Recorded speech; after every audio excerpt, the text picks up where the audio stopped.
Hello dear students, welcome to my channel Rasayan. आज के इस वीडियो के अंदर मैं आपको पढ़ाऊंगा फुल चैप्टर डिटेल के अंदर बायोमोलिक्यूल्स।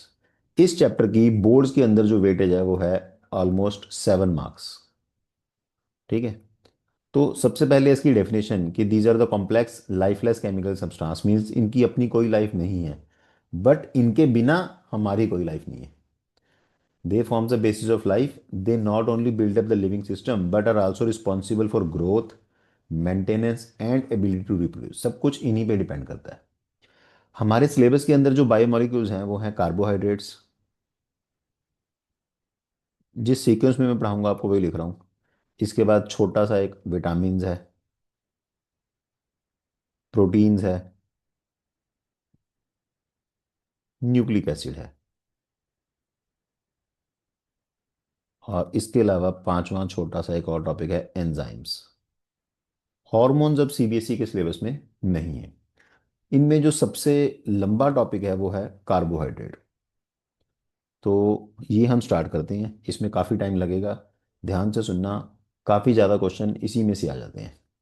सो कार्बोहाइड्रेट्स के अंदर सबसे पहले कार्बोहाइड्रेट की है old definition.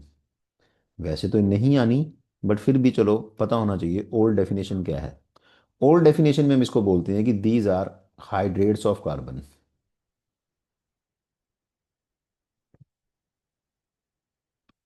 Hydrates of carbon. अब अगर हाइड्रेट्स ऑफ कार्बन है तो इनका जो फॉर्मूला होगा वो होगा कार्बन के हाइड्रेट का CH2O। तो इसके मान लो एक्स मॉलिक्यूल्स और इसके मान लो एक्स एटम्स और इसके मान लो वाई मॉलिक्यूल्स। अगर मैं इसमें एक्स और वाई को 6 पुट कर दूं तो ये बनेगा C6H12O6। यानी कि ये बन गया आपके पास ग्लूकोस, और यही फॉर्मूला है फ्रक्टोज का। बट अगर मैं बोलूं कि एक्स और वाई को आप 1 पुट कर दो तो ये बनेगा CH2O1। CH2O1 को आप थोड़ा सिंप्लीफाई करके लिखो तो वो बनेगा फॉर्मेल्डिहाइड। फॉर्मेल्डिहाइड जो है अब it is not a carbohydrate. ठीक है। इसके बाद अगर मैं बोलूं एक्स और वाई को आप पुट कर दो 2, ये बनेगा आपके पास C2H4O2। C2H4O2 बनेगा CH3COOH। ये बन गया acetic acid. Acetic acid is not a carbohydrate.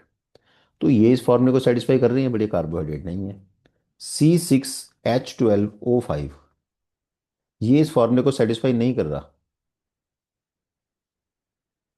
इसका नाम है रेमानोज, बट इट इज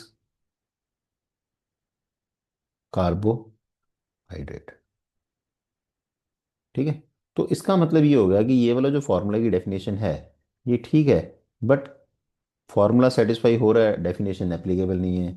इसमें फॉर्मूला सेटिस्फाई नहीं हो रहा, बट फिर भी ये कार्बोहाइड्रेट है। तो ये जो ओल्ड डेफिनेशन है ये फेल होगी।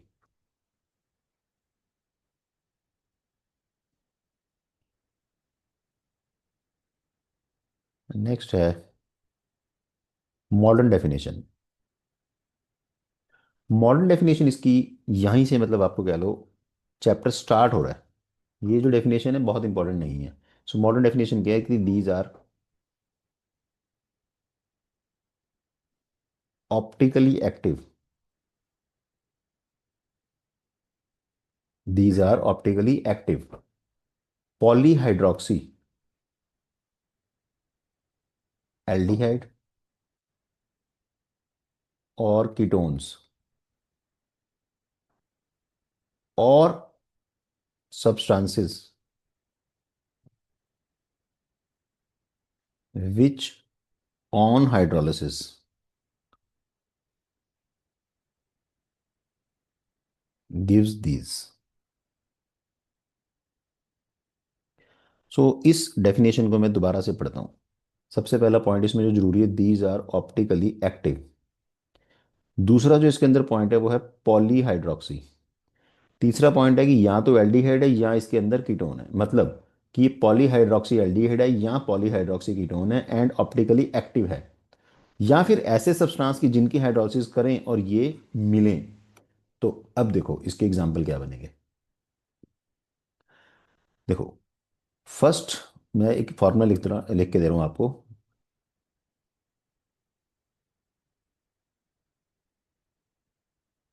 और ये आपके लिए बहुत ही इंपॉर्टेंट फॉर्मूला है। CH2OH, OH, OH,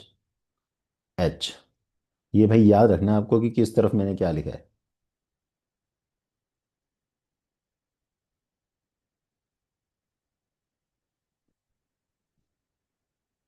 अब इस फॉर्मूले के अंदर चलो एक और साथ लिख देता हूँ, फिर दोनों को इकट्ठे समझा दूंगा।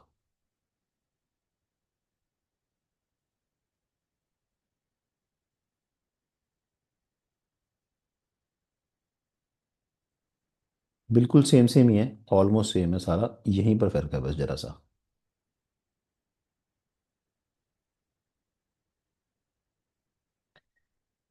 अब समझो डेफिनेशन के हिसाब से मैंने क्या बोला, these are optically active. Optically active देखो, इस कार्बन के अराउंड चारों ग्रुप क्या है, डिफरेंट है, एक दो तीन, और ये नीचे वाला सारा, ये एक, एक दो ऊपर वाला सारा, नीचे वाला सारा तीन, एक दो ऊपर वाला सारा और नीचे वाला, एक दो तीन। तो इसमें चारों चारों ग्रुप के हैं, डिफरेंट है। तो इसमें जो चारों कार्बन क्या हैं, कायरल कार्बन है। कायरल कार्बन का मतलब ये कंपाउंड क्या ऑप्टिकली एक्टिव है। इसके अंदर देखो, ये वाला कार्बन भी एक्टिव है, ये वाला कार्बन भी एक्टिव है, ये भी कार्बन एक्टिव है। एक्टिव का मतलब है ऐसा कार्बन जिसके अराउंड चारों ग्रुप क्या लगे हों, डिफरेंट। ठीक है। सो अब मैंने क्या बोला इसके अंदर, दीज आर ऑप्टिकली एक्टिव, वो पॉइंट क्लियर हो गया। पॉलीहाइड्रोक्सी, पॉलीहाइड्रोक्सी मतलब एक से ज्यादा OH, एक दो तीन चार पांच, पांच हाइड्रोक्सी हो गए। सो पॉलीहाइड्रोक्सी, फिर उसके बाद मैंने क्या बोला, एल्डिहाइड, इसमें क्या है एल्डिहाइड, या फिर कीटोन, इसमें क्या है ये कीटोन, या फिर ऐसे सब्सटेंसेस जैसे मान लो C12H22O11, विच ऑन हाइड्रोलिसिस, ये आपके पास क्या है सुक्रोज है मान लो, which on hydrolysis give these mean C6H12O6 plus C6H12O6। ये मेरे पास क्या है ग्लूकोज, और ये मेरे पास क्या है फ्रक्टोज। सो अब एक बार फिर से डेफिनेशन दोबारा पढ़ो। ऑप्टिकली एक्टिव, पॉलीहाइड्रोक्सी, एल्डिहाइड और कीटोन्स, या ऐसे सब्सटेंस की हाइड्रोलिसिस करने पे यही बने। सो देखो, ऑप्टिकली एक्टिव चारों कार्बन एक्टिव है, पॉलीहाइड्रोक्सी एक से ज्यादा OH है, एल्डिहाइड है या कीटोन है, या फिर ऐसे सब्सटेंसेस जिनकी हाइड्रोलिसिस करने पे आपको क्या मिले, ग्लूकोज और फ्रक्टोज, इनको हम बोलेंगे कार्बोहाइड्रेट्स। ठीक है। नेक्स्ट इसके बाद जो आता है वो है क्लासिफिकेशन। क्लासिफिकेशन का क्वेश्चन बोर्ड्स के अंदर बहुत बार आता है। क्लासिफिकेशन में तीन तरह का है बेसिकली, मोनोसेक्राइड, सेक्राइड का मतलब होता है शुगर, मोनोसेक्राइड, मोनोसेक्राइड मतलब जिसमें सिंगल शुगर हो। उसके बाद आता है आपके पास ये यहाँ oligosaccharides, oligosaccharides, and then is polysaccharide. So monosaccharide का मतलब क्या है, which do not further hydrolyse to give smaller carbohydrates.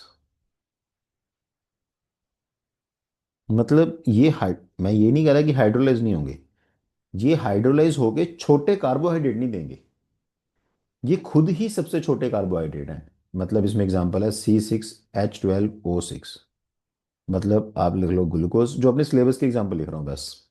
और दूसरा एग्जांपल जो अपने सिलेबस में इसका वो है फ्रक्टोज। सो ग्लूकोज, फ्रक्टोज, बहुत ही इंपॉर्टेंट। ओलिगो, ओलिगो का मतलब क्या होता है, जिनकी हाइड्रोलिसिस करने पर, विच ऑन हाइड्रोलिसिस, मैं चेंज कर देता हूँ चलो, विच ऑन हाइड्रोलिसिस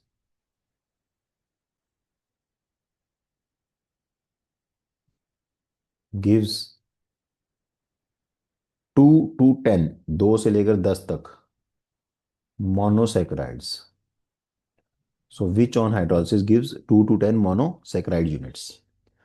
अब अगर दो दें तो उनको हम बोलते हैं डाइसेक्राइड्स, तीन दें तो उनको बोलेंगे ट्राइसेक्राइड्स। तो अलग अलग तरह के हैं ये।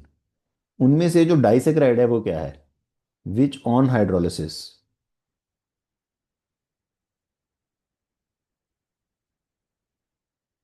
Gives two monosaccharide units.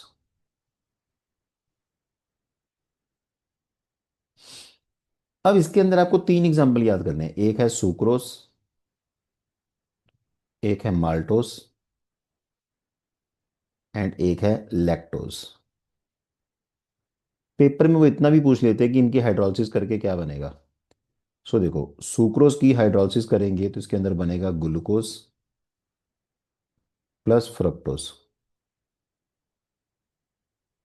Maltose की हाइड्रोलिसिस करोगे तो आपके पास बनेंगे दो ग्लूकोज। लैक्टोज की हाइड्रोलिसिस करोगे तो आपके पास बनेगा glucose plus galactose. So glucose तो तीनों में कॉमन है, ग्लूकोज के साथ इसमें क्या फ्रक्टोज, इसमें दूसरा ग्लूकोज ही और इसमें दूसरा गैलेक्टोज है। ठीक है। पॉली, अब पॉली नाम से समझ आ रहा है, विच ऑन हाइड्रोलिसिस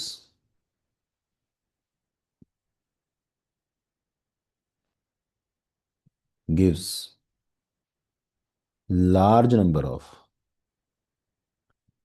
मोनोसेक्राइड्स।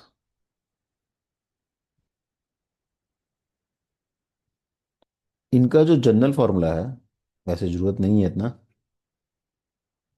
वो है C6H10O5N, where N ranges from 100 to 1000 3000। So C6H10O5, इसके अंदर जो मेन आपको एग्जांपल याद करने हैं वो है स्टार्च, सेलुलोज, ग्लाइकोजन। इसके अलावा एक और भी है डेक्स्ट्रिन। बट आपके सिलेबस में जो डिटेल है वो टोटल 8 की है, जिसमें ग्लूकोज फ्रक्टोज है, ये तीन सुक्रोज माल्टोज और लैक्टोज है, और ये तीन स्टार्च सेलुलोज और ग्लाइकोजन है। ठीक है। अब इसके बाद नया काम, इसके अंदर क्वेश्चन आता है what are reducing and non reducing sugar. अब मैं एक बार फिर से बता दूं आपको कि जो मैंने अभी पिछले पेज पे किया है क्लासिफिकेशन, वो बोर्ड्स के अंदर आने के लिए वेरी इंपॉर्टेंट है। इसी तरह ये भी बोर्ड्स के अंदर आने के लिए वेरी इंपॉर्टेंट है। सो रिड्यूसिंग शुगर क्या होते हैं, अगर तो आपको सिंपल देसी सी डेफिनेशन याद करनी है छोटी सी, तो बस इतना कह लो, which reduces Tollens Fehling Benedict, which reduces Tollens solution Fehling solution और बैंडिट सॉल्यूशन। अदरवाइज अगर थोड़ी अच्छी लिखनी है तो those carbohydrates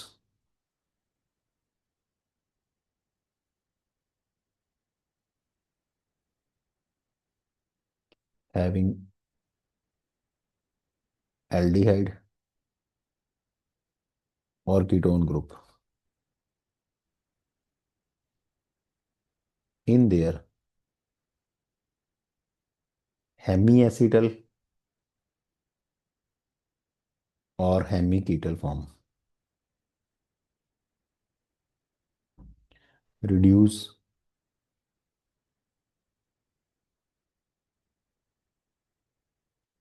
tolerance reagent, Fehling solution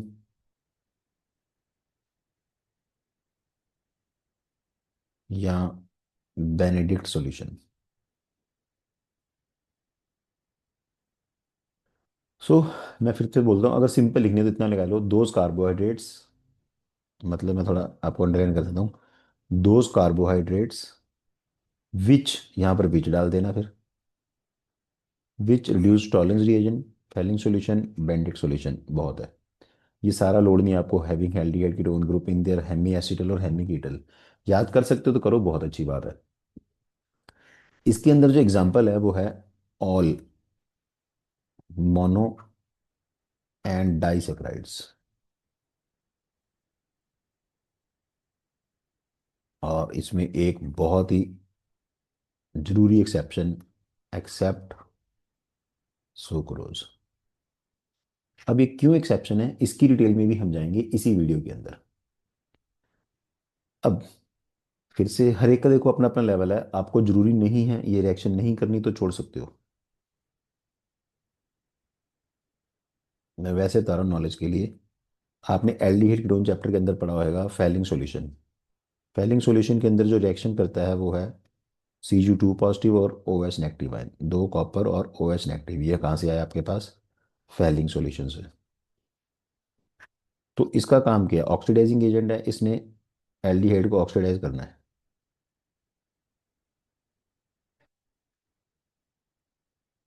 ठीक है। साथ में आपके पास क्या आ जाएंगे? Red PPT of Cu2O।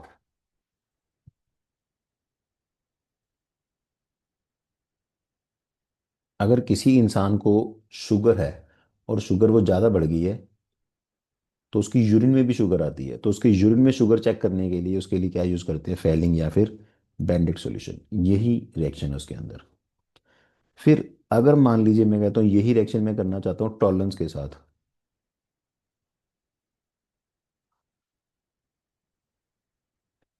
तो टॉलरेंस में आप क्या डालोगे? AgNH3 twice positive OH negative.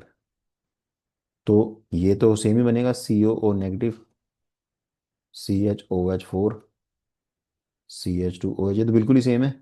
बस इसमें क्या आता है टॉलरेंस के अंदर? सिल्वर मिरर आ जाएगा, सिल्वर मिरर। ठीक है। Plus ammonia plus water. तो अमोनिया इसके अंदर आ जाएंगे, बैलेंस करने की जरूरत नहीं है, वैसे करनी है तो यहाँ पर दो आएगा, यहाँ दो आएगा, फिर चार आएगा, वाटर देख लेना आप। ठीक है। सो सिल्वर मिरर टेस्ट भी देगा टॉलरेंस रिएजेंट। टॉलरेंस रिएजेंट के साथ ग्लूकोज सिल्वर मिरर टेस्ट देगा। ये तो हो गया आपके पास what are reducing sugar.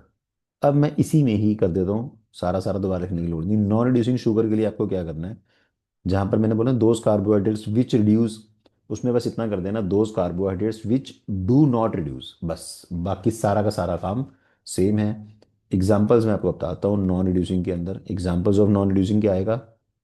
Polysaccharide सारे,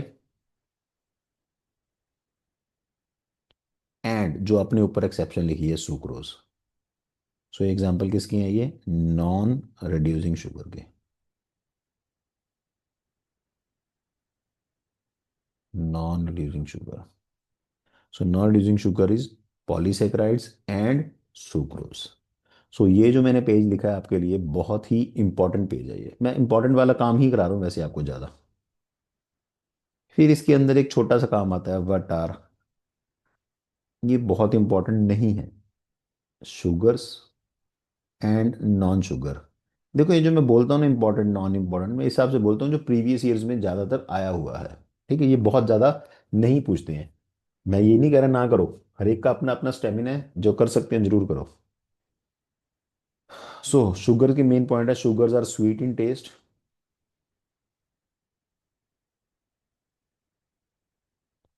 soluble in water and crystalline. ठीक है।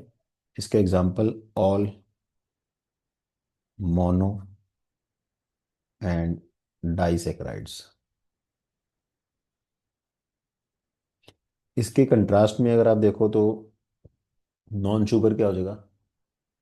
स्वीट की जगह टेस्टलेस है वो, सॉल्युबल की जगह इनसॉल्युबल है, क्रिस्टलाइन की जगह एमॉर्फस है। इसमें एग्जांपल है सारे पॉलीसेक्राइड्स। इसका मैं एग्जांपल दे सकता हूँ, अगर पंजाबी समझते हो तो। एक चीज होती है तूड़ी। तूड़ी क्या होती है? जो गाय भैंस खाती हैं, चारा बोल लो जिसको आप हिंदी में। So tasteless, insoluble in water and amorphous. ठीक। सो ये काम आपका खत्म हो गया। इसके बाद अब आपको करना है एक, इसमें पॉइंट बताता हूँ, मॉलिश रिएजेंट टेस्ट।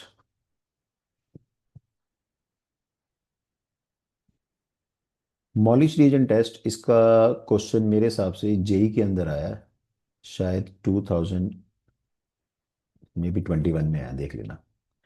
उन्होंने ये पूछा था कि मॉलिश रिएजेंट टेस्ट कौन देगा। So this test is given bye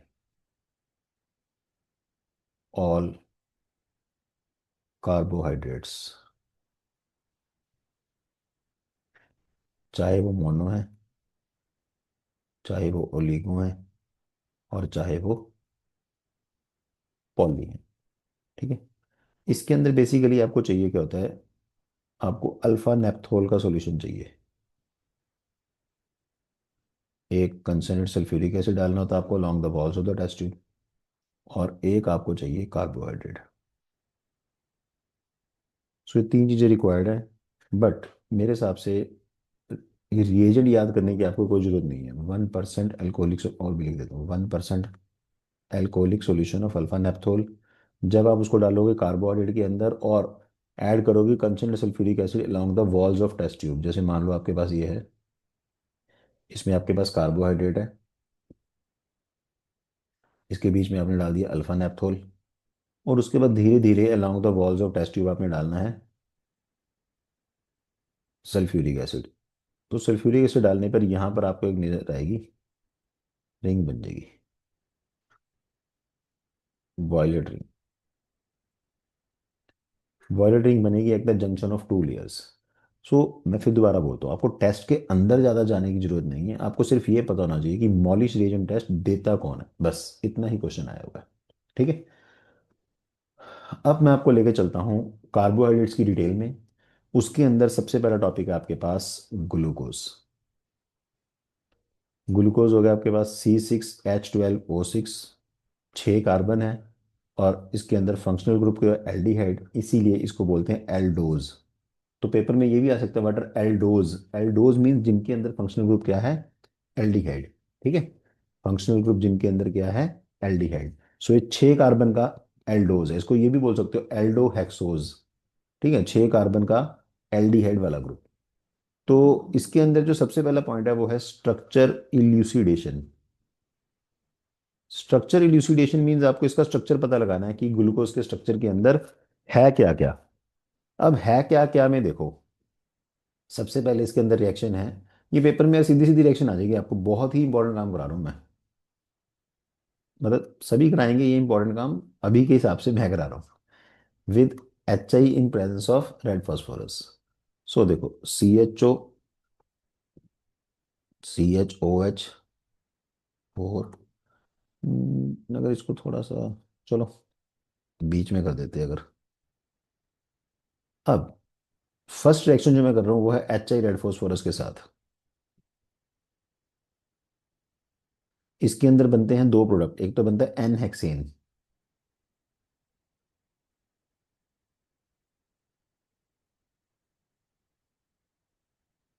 और एक इसके अंदर बनता है 2 आइडोहेक्सेन। तो मैं एच पूरे नहीं कर रहा, बस 2 आइडोहेक्सेन है। अब व्हाट डज इट शो, आपको ये पूछेंगे पेपर में कि शो क्या करता है। It shows presence of 6 carbon in straight chain, कि ग्लूकोज के अंदर 6 कार्बन स्ट्रेट चेन के अंदर लगे हुए हैं। ठीक है। सेकेंड रिएक्शन है इसके अंदर विद NH2OH। NH2OH का नाम जो है that is hydroxyl, hydroxyl amine. Hydroxyl amine में बेसिकली रिएक्शन क्या होती है, मैं शॉर्ट में लिख देता हूँ यहाँ पर, C डबल बॉन्ड O है जो आपके पास ये NH2OH के साथ वाटर बार निकालता है, और जो बनता है उसको हम बोलते हैं ऑक्साइन, C डबल बॉन्ड NOH। तो वही सेम चीज़ यहाँ होगी, O के साथ वाटर बार आएगा, ये बनेगा CH double bond NOH, CHOH4 and CH2OH। इसको नीचे वाली को मैं रब कर देता हूँ, ये आपकी जस्ट नॉलेज के लिए लिखी थी मैंने। वैसे आपने अगर एल्डिहाइड चैप्टर पढ़ लिया है तो उसके अंदर आपने सबने पढ़ी होगी, ये बना ऑक्साइन। अब अगर ऑक्साइन बना तो इससे क्या पता चला, इससे अपने को ये पता चला कि ये वाली जो रिएक्शन है एल्डिहाइड कीटोन चैप्टर की है, हाइड्रोक्सिलमीन के साथ ऑक्साइन बनाता कौन है, एल्डिहाइड या ketone. So formation of ऑक्साइन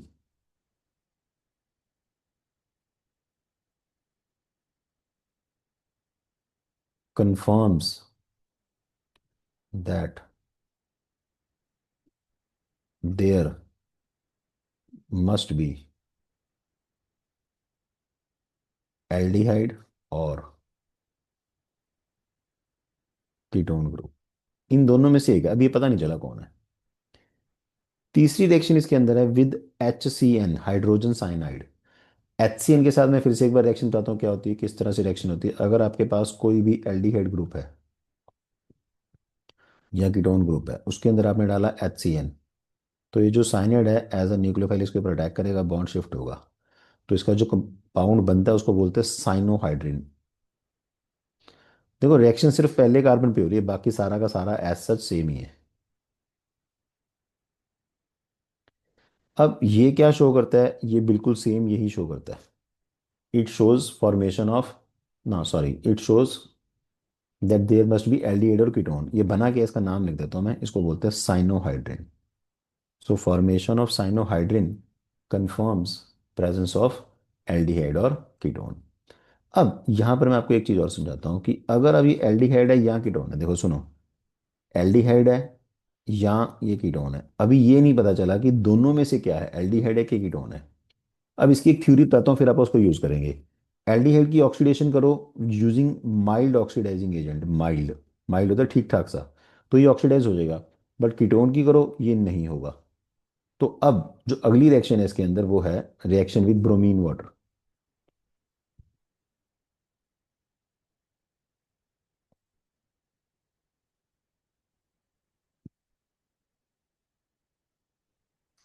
reaction with bromine water. So bromine water के साथ जो इसकी रिएक्शन है वो ये बन गया।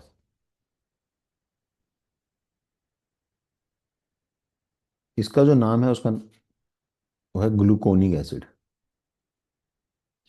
अब इसमें समझने वाले पॉइंट्स क्या क्या हैं, इसमें पॉइंट ये है कि जो ब्रोमीन वाटर है वो एक माइल्ड ऑक्सीडाइजिंग एजेंट है। ठीक है। अब माइल्ड ऑक्सीडाइजिंग एजेंट से ही ऑक्सीडाइज हो ही जा रहा है, इसका मतलब इट मस्ट बी एल्डिहाइड, क्योंकि अगर कीटोन होता तो फिर मेरे को क्या चाहिए था, स्ट्रॉन्ग ऑक्सीडाइजिंग एजेंट। नेक्स्ट इसके बाद इसकी रिएक्शन है विद कॉन्सेंट्रेट HNO3। HNO3 एक स्ट्रॉन्ग ऑक्सीडाइजिंग एजेंट है, वो ऑक्सीडाइज करके इसको बनाएगा COOH, CHOH, COOH। इसका नाम है सैक्रिक एसिड।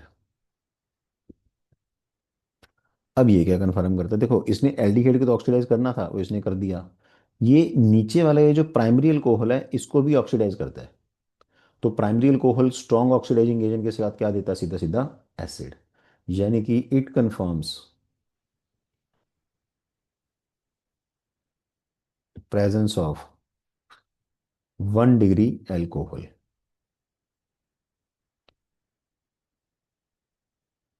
लास्ट रिएक्शन है इसके अंदर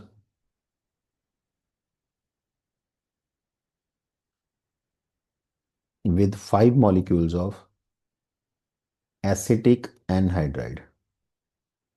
तो ये लिखने से पहले मैं आपको एक बार साइड में इसका कंसेप्ट समझा दूं कि अगर आपके पास एसिटिक एनहाइड्राइड है, CH3 C double bond O, C double bond O CH3, तो एल्कोहल के साथ, ये आपके पास सारे एल्कोहल हैं, एल्कोहल के साथ रिएक्शन करने पर इनका ये बॉन्ड टूट जाता है।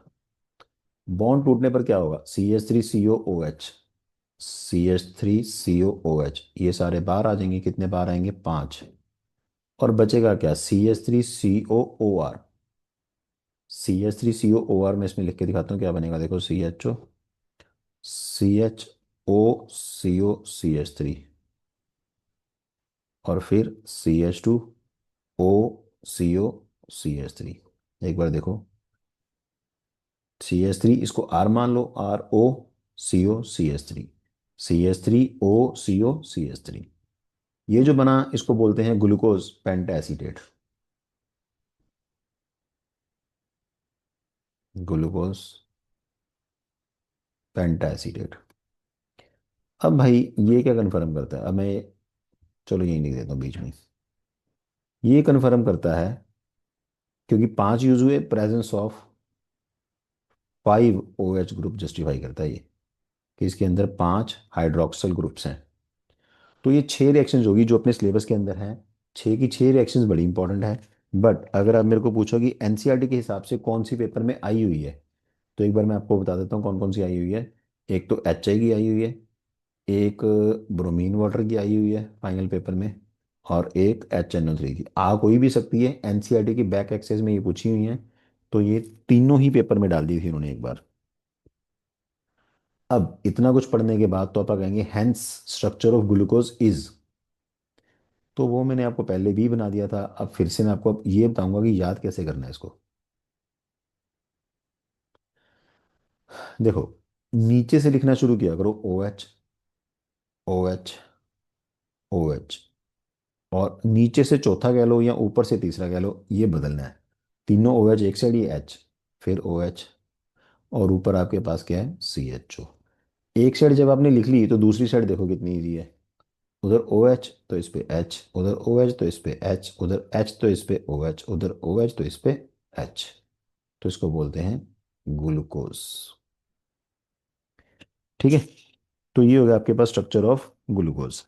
अब अगला पॉइंट क्या है स्ट्रक्चर ऑफ ग्लूकोज के बाद, कॉन्फ़िगरेशन बताता हूँ आपको।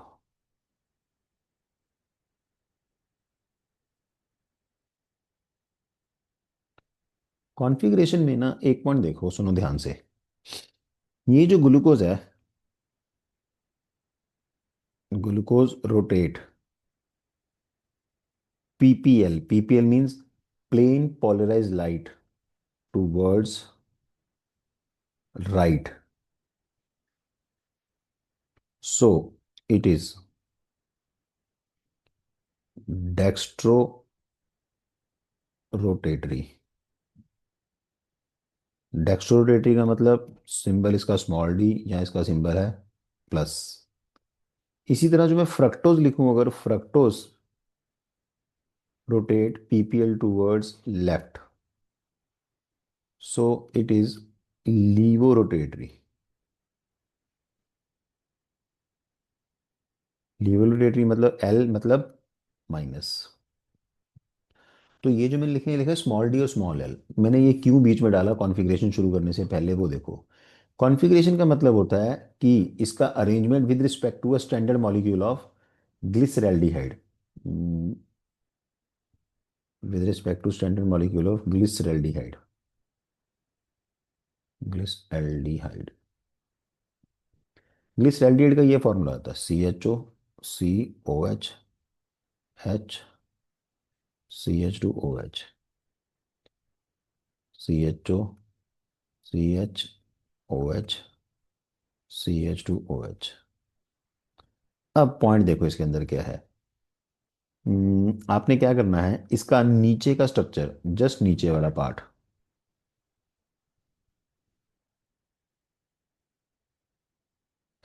ये और इसको कंपेयर करना है। ये वाला जो है, जो मैंने, एक बार लिखता हूं, OH on the right hand side, इसमें OH on the left hand side. अगर OH on the right hand side है तो इसको बोलते हैं कैपिटल डी, डी ग्लिसरैल्डिहाइड। और अगर इसका OH लेफ्ट पे तो इसको बोलते हैं एल ग्लिसरैल्डिहाइड। ठीक है। अब आपने क्या करना है, इसका निचला हिस्सा आपको कंपेयर करना है ग्लूकोज के साथ। तो ग्लूकोज का निचला हिस्सा देखो,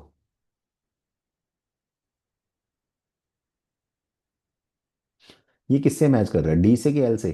देखो नीचे वाला ये मैच कर रहा है डी से।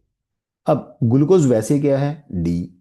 तो जो ग्लूकोज का नाम है वो है D, D glucose, DD glucose, या फिर ऐसे कह लो, और डी प्लस ग्लूकोज। तो ये डी और ये डी दो अलग अलग चीजें हैं। ठीक है। आपको मैं इसी के अंदर, फिर अभी मुझे बाद में बताना नहीं पड़ेगा, अभी काम चल जाएगा। फ्रक्टोज में भी मैं एक लाइन यूज कर दूंगा, आप वो यहीं देख लो। फ्रक्टोज का फॉर्मूला भी 90% सेम है, बस सिर्फ यहाँ आगे चेंज होती है।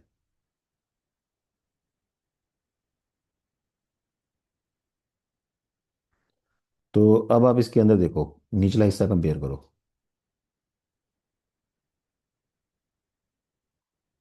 ये भी किससे मिल रहा है, डी से। तो जो फ्रक्टोज है वो क्या है, डी कैपिटल साथ में small L, D L fructose. या फिर इसको हम लिख सकते हैं डी के साथ माइनस फ्रक्टोज। ठीक है। सो फिर सुनो, ये डी डी अलग है, स्मॉल डी अलग है, कैपिटल डी अलग है, ये डी और एल अलग है। तो स्मॉल एल का मतलब है लिबोरोटेटरी, स्मॉल डी का मतलब है डेक्स्ट्रो, पर कैपिटल डी का मतलब है configuration with respect to standard molecule of glyceraldehyde. Capital L का मतलब है configuration with respect to standard molecule of glyceraldehyde. Mostly जो कार्बोहाइड्रेट्स होते हैं, मोस्टली, सारे नहीं, mostly they belong to D series, and mostly proteins they belong to L series. Proteins belong to L series, carbohydrates belong to D series, पर 100% नहीं कह रहा, mostly कह रहा हूँ इसके अंदर। ठीक है। सो ये एक बड़ा इंपॉर्टेंट पॉइंट आपके पास कवर हो गया। अब मैं आपको लेके चलता हूँ limitations of open chain structure.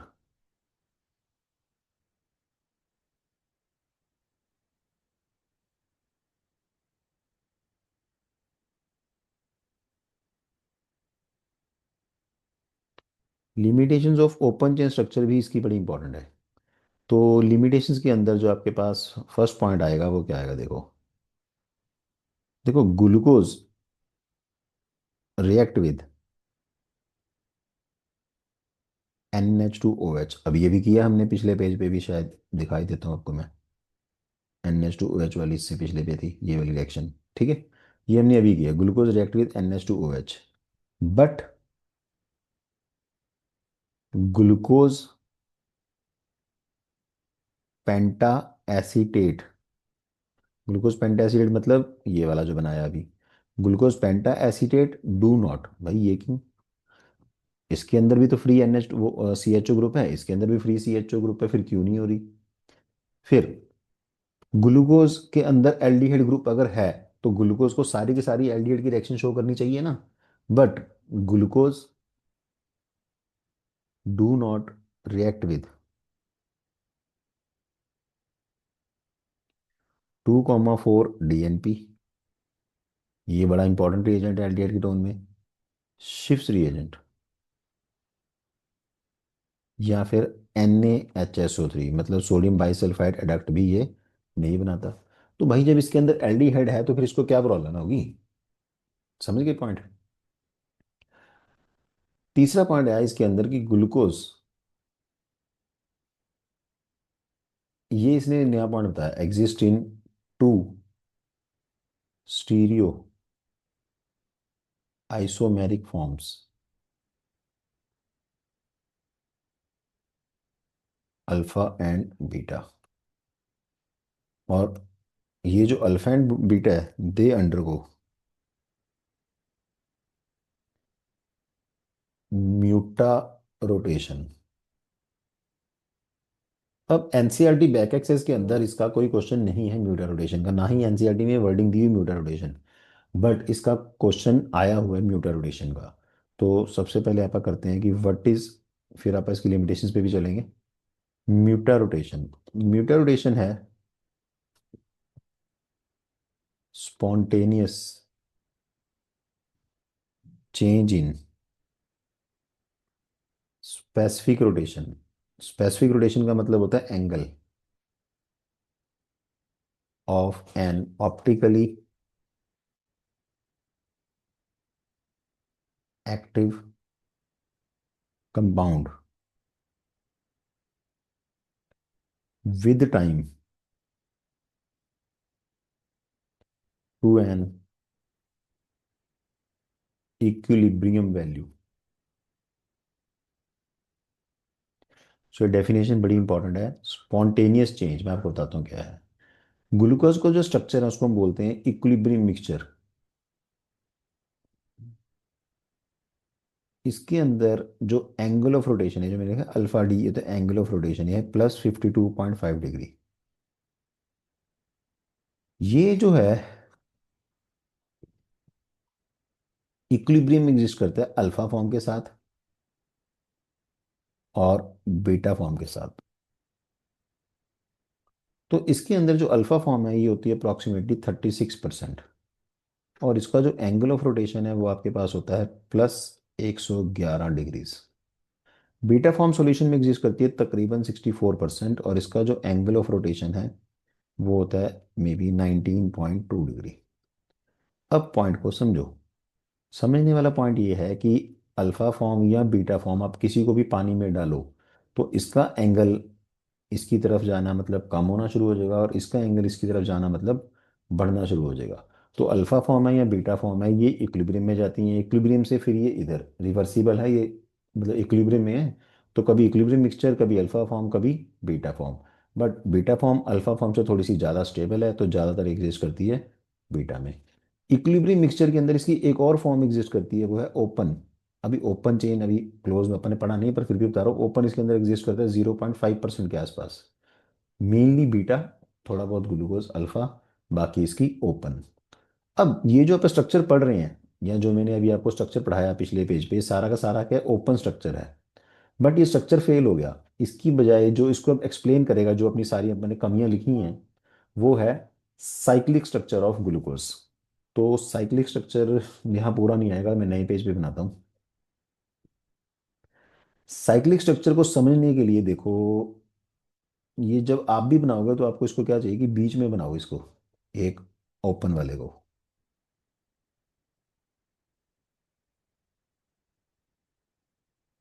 3 3 6। याद करने का तरीका, ओ एच राइट पे,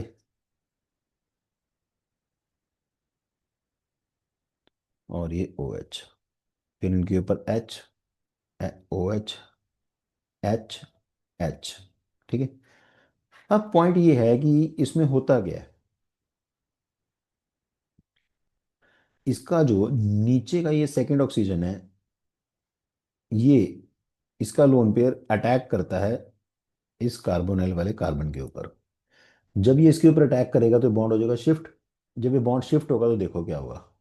एक बार मैं सारा लिख लूं, 3 4 5 6।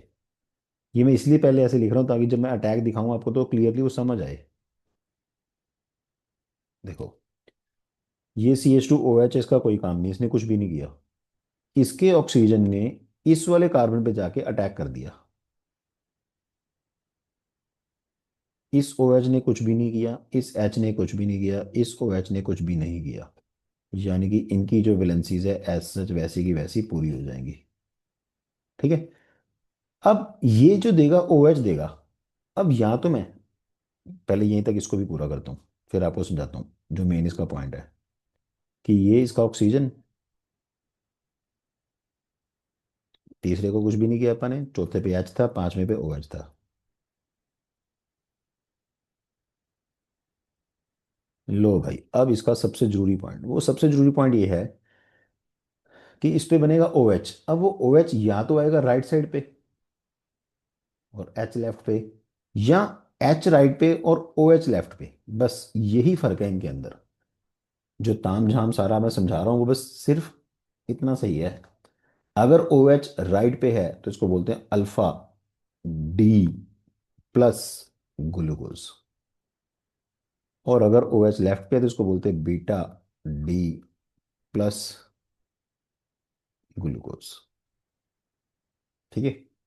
तो alpha D plus, beta D plus. अब इसी के अंदर ही मैं आपको एक और टर्म समझाना चाहूंगा, वो है एनोमर्स। एनोमर्स क्या होते हैं, जो अपने पास दो फॉर्म्स आ गई, अल्फा फॉर्म और beta form. Alpha and beta form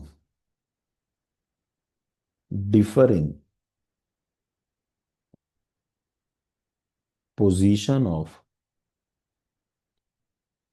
H and O H on C1।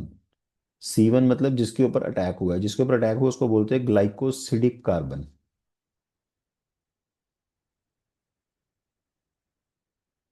These are called anomers.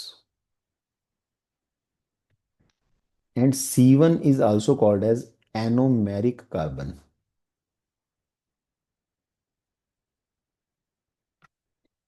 सो ये लिख तो मैंने साइड में दिया, पर बहुत ही ज्यादा, बहुत ज्यादा इंपॉर्टेंट टर्म है ये, एनोमर्स। सो एनोमर्स क्या है आपके पास, अल्फा बीटा फॉर्म जो मैंने दो बनाई है, they differ in the position of H and O H only at C1। C1 देखो कैसे, जो एल्डिहाइड वाली पोजीशन है वो क्या होगी, वन, ये वन, ये टू, थ्री, फोर, फाइव और नीचे वाला six, one, two, three, four, five और ये नीचे वाला six. So differ in the position of H and O H only at C1। C1 को बोलते हैं ग्लाइकोसिडिक कार्बन जिसके ऊपर अटैक हुआ है।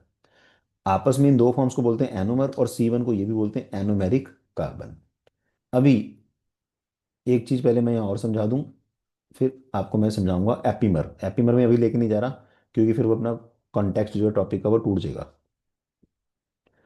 आपने ये जो दो फॉर्म्स बनाई हैं, इन्हीं को एक नई फॉर्म से बोलते हैं हावर्थ प्रोजेक्शन।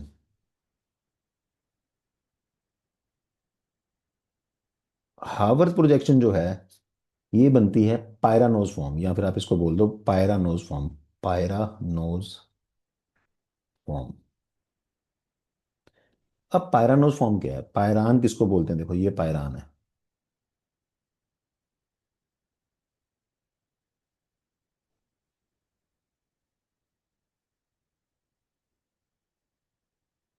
ये एक हेट्रोसाइक्लिक कंपाउंड है, ये बीच में मैंने ऑक्सीजन लिखी है ये वाली। पांच कार्बन है, छठी ऑक्सीजन है, पांच कार्बन है, छठवीं ऑक्सीजन है, ठीक है। अब आपको क्या करना है, इसके अंदर बस रंग ही भरने हैं और कोई काम नहीं है। C1, इसको C1 ले लो। C1 के ऊपर क्या लगा हुआ है, एक H एंड एक OH। C2 पे OH और C1 पे OH की डायरेक्शन सेम है, तो ये भी नीचे बना देता हूँ। C2 पे और C3 पे OH की डायरेक्शन डिफरेंट है, तो इसको ऊपर बना देता हूँ। C3 और C4 पे अगर आप देखो तो डायरेक्शन फिर से डिफरेंट होगी, तो इसको मैं नीचे कर देता हूँ। और ये बन गया आपके पास CH2OH। ये आपको ना बायो में भी काम आ जाएगा।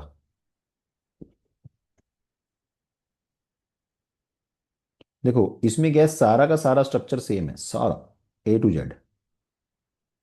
जो चेंज है बस वो मैं आपको कलर चेंज करके बता देता हूँ। इसका जो OH है वो नीचे की जगह ऊपर है, बस इतना ही फर्क है। बाकी सारा का सारा स्ट्रक्चर बिल्कुल सेम है। इस फॉर्म को बोलते हैं अल्फा डी प्लस ग्लूको पायरानोज, क्योंकि पायरान आ गया।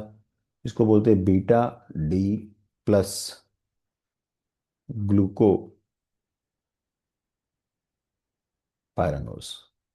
सो ये बहुत ही इंपॉर्टेंट फॉर्म है, ठीक है। अब आपको एक चीज में लेके चलूंगा, एपीमर। एपीमर के लिए चलो नेक्स्ट पेज पे चलते हैं। बट उसमें मैं जो समझाना चाहता हूँ, एक बार एनोमर दोबारा से सुनो। ये जो दो मैंने बनाए हैं, अल्फा और beta, they differ in the position only at C1 जिसके ऊपर अटैक हुआ है। तो एपीमर क्या है, जिस पे अटैक हुआ है उसको छोड़ के अगर किसी और पे फर्क आए, मतलब देखो, एक, दो, तीन, चार, पाँच, छ, एक, दो, तीन, चार, पाँच, छ। बस मेन एक बारी दिमाग में बैठ जाए ना, फिर मुश्किल नहीं है काम ये। दिमाग में ही नहीं बैठता बच्चों के, बस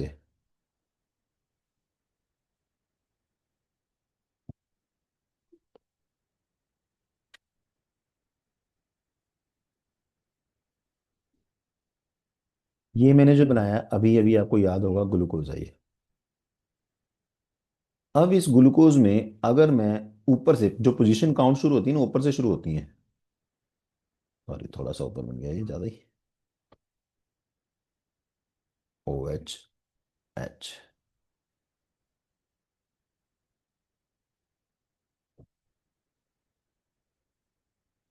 ये मैं कलर बहुत ज्यादा इसलिए बदलता हूँ ताकि आपको जल्दी से समझ आ जाए। नहीं तो देखो बार बार हमें कलर बदलने में मेरा बड़ा टाइम वेस्ट होता है।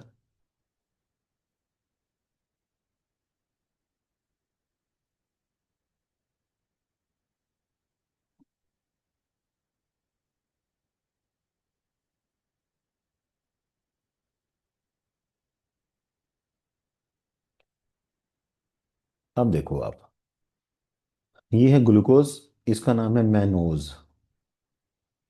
और इसका नाम है गैलेक्टोज।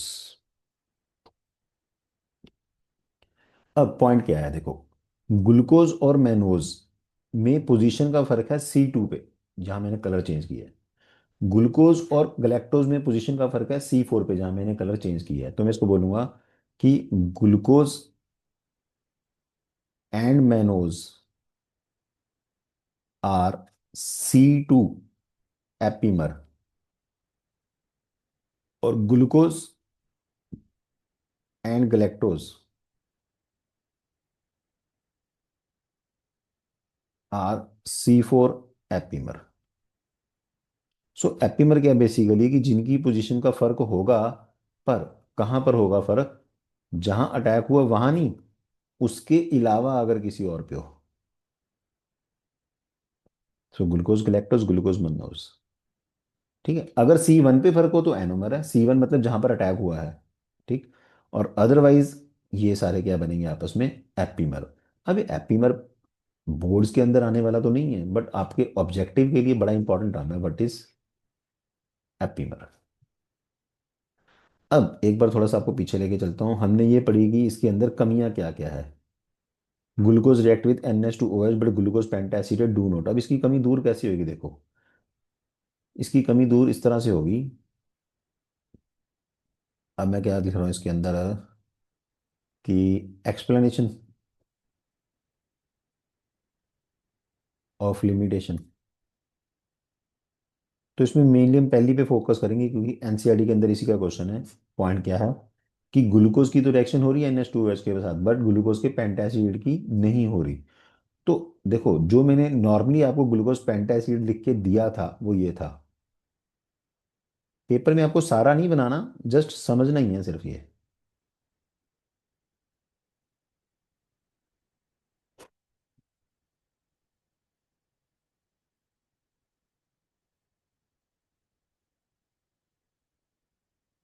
तो एक बार मैं सारा एक ही तरफ लिख रहा हूँ, CHO CO CH3, CHO CO CH3।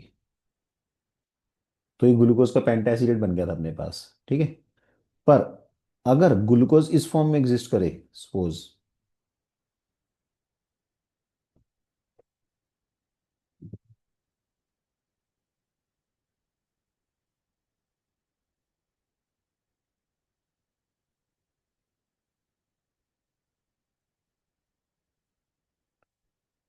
1 2 3 4 5, sorry गलत हो गया, OH और इधर आएगा H।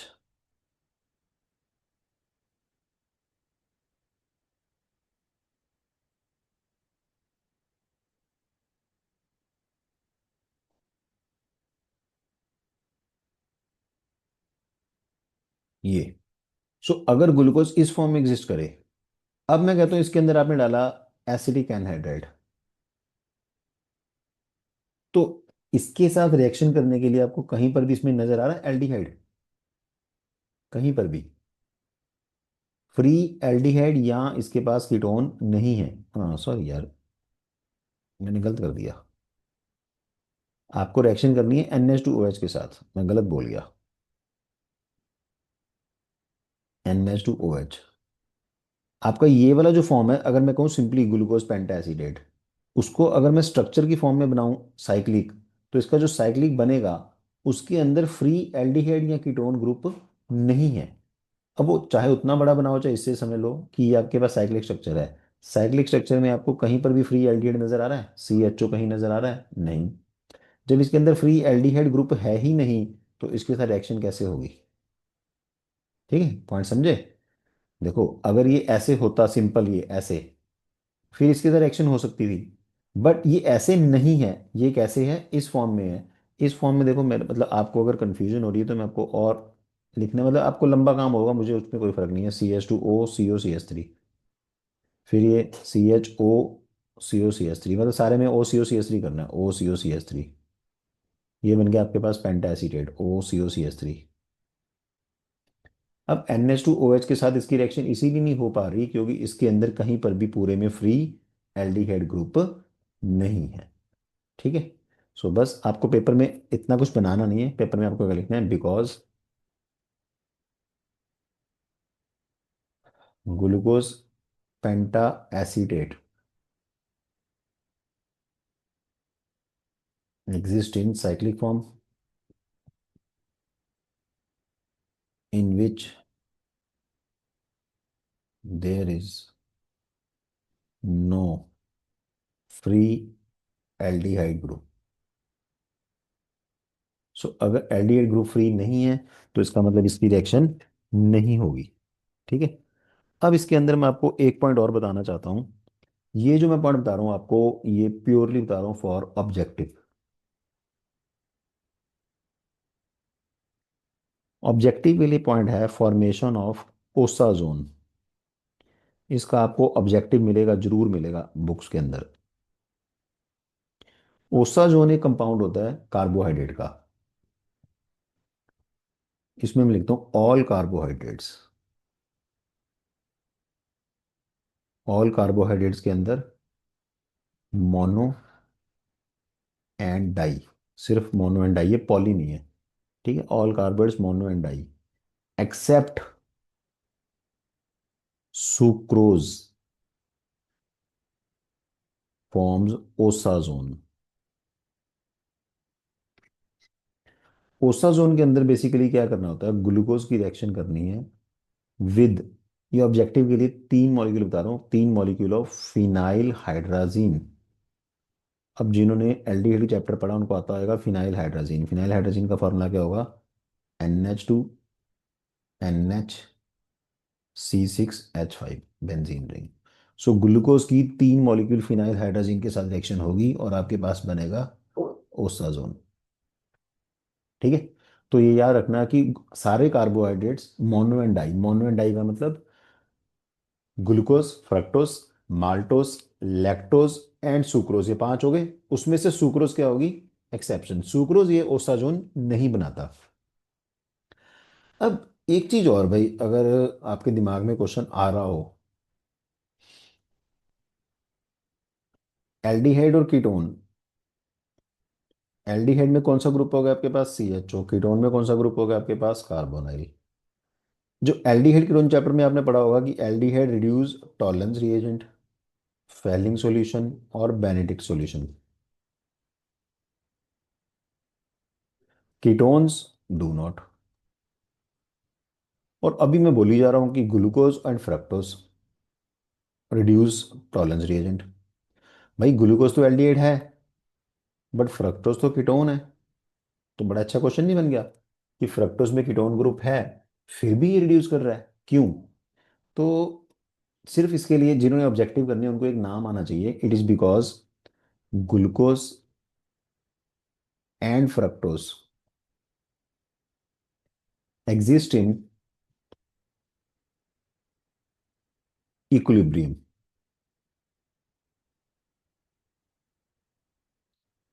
अकॉर्डिंग टू, इसमें एक साइंटिस्ट का नाम है, पर लेता हूँ, Lobry de Bruyn van Ekenstein rearrangement. So it exist in equilibrium according to Lobry de Bruyn van Ekenstein rearrangement. तो इसके अंदर बेसिकली क्या है कि इनोलाइजेशन होती है, वन टू इनोलाइजेशन। वो मैकेनिज्म नहीं आपको करने की जरूरत, सिर्फ इतना याद रख लो कि ग्लूकोज एंड फ्रक्टोज एक दूसरे में इंटर कन्वर्टिबल हैं। तो जिस वजह से ग्लूकोज भी रिड्यूस करता है और फ्रक्टोज भी रिड्यूस करता है। ठीक है। सो अब मेरे को लगता है कि भाई ग्लूकोज के जितने भी पॉइंट्स हैं वो सारे के सारे मुझे लगा कवर हो गए हैं। अब अपने को चलना चाहिए फिर फ्रक्टोज के अंदर। सो फ्रक्टोज शुरू करते हैं। फ्रक्टोज, फ्रक्टोज क्या होती है बेसिकली, फ्रूट शुगर होती है। देखो सबसे लंबा काम, मतलब कार्बोहाइड्रेट के अंदर आप समझो सबसे लंबा काम था अपने पास यही, ग्लूकोज। बाकी सब अब इसके मुकाबले बहुत छोटे छोटे, बहुत मतलब जितना टाइम इसमें लगा है बाकी सारा टाइम कार्बोहाइड्रेट का जितना भी बचा उतने में हो जाएगा। सो फ्रूट शुगर है। पॉइंट सारे जो याद करने वाले वही लिख रहा हूँ, C6H12O6 इसका फॉर्मूला है। और कीटोन इसके अंदर ग्रुप है इसलिए इसको एल्डोज की जगह क्या बोलते हैं, कीटोज। ये रोटेट करता है PPL को, मैंने सारे पहले बता दिए, टू लेफ्ट। इसीलिए ये क्या है, लीवो रोटेटरी है। और इसकी कॉन्फ़िगरेशन क्या है with respect to standard molecule, वो भी पिछले पेजेस में आपको मिल जाएगी। वो है एल। ठीक है। तो इसके अंदर अब करना है स्ट्रक्चर। स्ट्रक्चर अब इतनी जगह में चलो बनाते हैं, छोटे छोटे बनाते हैं। स्ट्रक्चर वैसे मैं आपको पहले करवा चुका हूँ इसका, बस अब अटैक ही दिखाना है उसके अंदर भी। 6 कार्बन, 1 2 3 4 5 6, CH2OH, OH, OH, बस बार बार यार वही सेम चीज़ है, नीचे से चौथा बदलना है। इसमें यहाँ पर कीटोन है।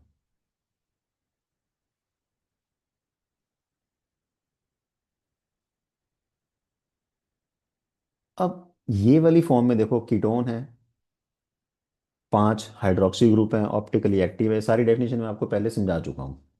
अब ये वाली इसकी ओपन फॉर्म है। इसकी अब दो फॉर्म आएंगी, वो भी क्या होंगी, साइक्लिक, जिनको बोलेंगे हम अल्फा और बीटा। वो देखो फिर कैसे बननी है। अल्फा और बीटा बनाने के लिए आपको क्या कराना है, इसका अटैक।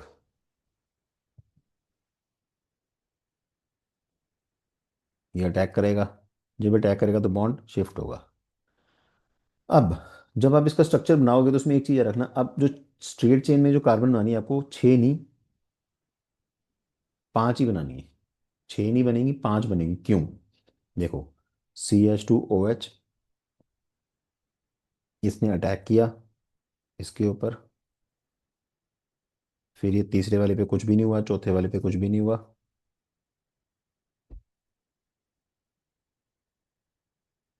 ठीक है। अब जब ये अटैक हुआ तो इसका बना OH। मैं फिर से यहाँ कलर बदलता हूँ एक बार। जब ये OH बना तो OH आएगा मान लो राइट पे।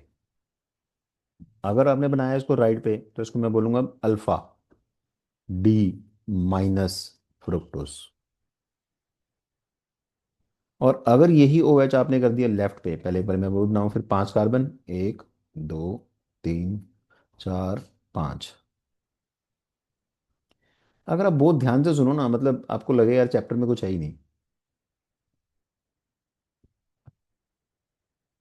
देखो थोड़ा ध्यान से देखना भी, कई बार जल्दी जल्दी में लिखते गलती भी हो जाती है। मैं तो अपनी तरफ से वैसे पूरी कोशिश कर रहा हूँ, पूरे होशो आवाज में सही तरह पढ़ाऊँ, पर फिर भी ह्यूमन एरर हो सकता है कभी।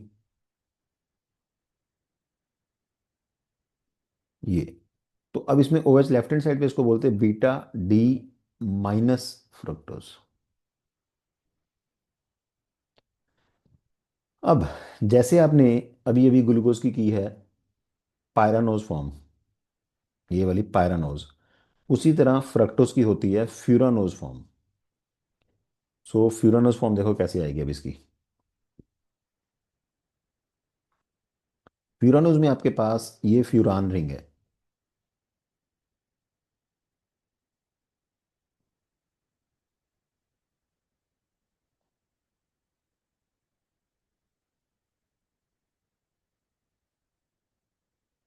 ये फ्यूरान रिंग है। अब वैसे तो पीछे से देख देख के बनाओ तो आपको ज़्यादा अच्छा बनेगा। मैं आपको साथ साथ वो भी कर देता हूँ, बीच बीच में ये भी दिखा दूंगा।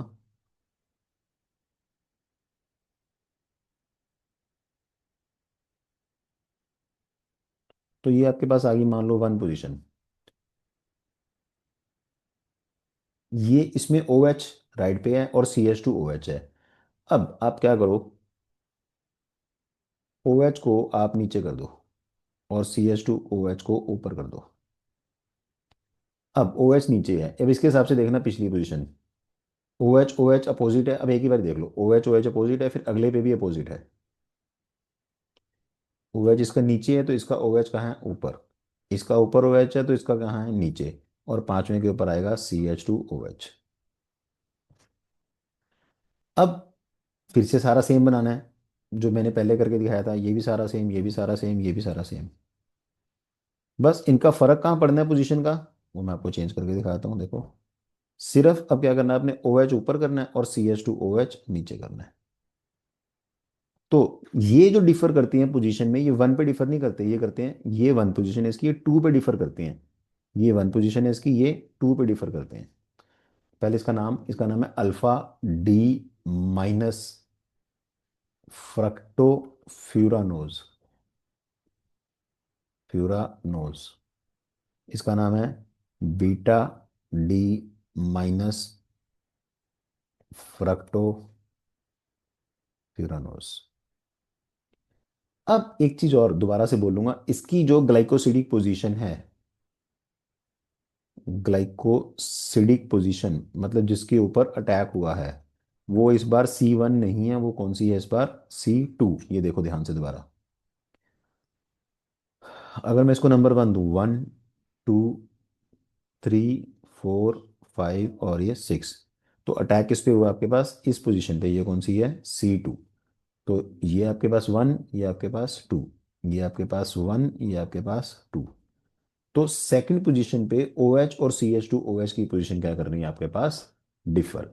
तो ये हो गया आपके पास स्ट्रक्चर ऑफ फ्रक्टोस। ठीक है।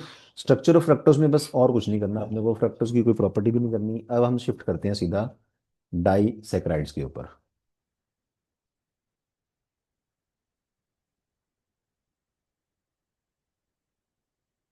सो डाइसैकेराइड मैंने आपको बोला था कि आपके पास तीन तरह के हैं। तीन तरह के कौन कौन से हैं?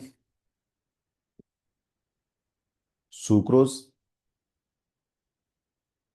माल्टोस और लैक्टोस। तो जैसे अभी जल्दी जल्दी निकले ना सारा ये फ्रक्टोस, वैसे अब सारा निकल जाएगा। बस मेन टाइम जो लगना था कार्बोहाइड्रेट में ही लगना था।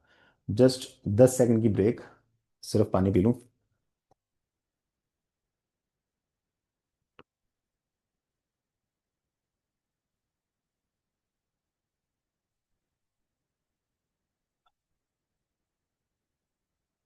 चलो, सो वापस पवेलियन पे चलते हैं।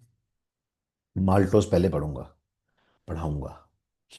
सुक्रोज बाद में इस करवाने का रीजन भी समझाऊंगा, माल्टोस पहले क्यों करा रहा हूँ ये भी समझाता हूँ। So maltose is a malt sugar. Formula तीनों का एक ही है, C12H22O11। तीनों की हाइड्रोलिसिस से क्या क्या बनता है वो मैंने आपको पहले ही करवा दिया है। अब इन तीनों के अंदर बहुत अंदर घुसने की हमें जरूरत नहीं है, इसकी बायो वाले पार्ट के अंदर हमें स्ट्रक्चरल वाला पार्ट चाहिए। तो इसके अंदर क्या है, इसकी हाइड्रोलिसिस करके आपके पास क्या बनते हैं? दो ग्लूकोज। मतलब अगर मैं पूरी रिएक्शन लिख दूं, C12H22O11, तो इससे बनेगा C6H12O6 plus C6H12O6।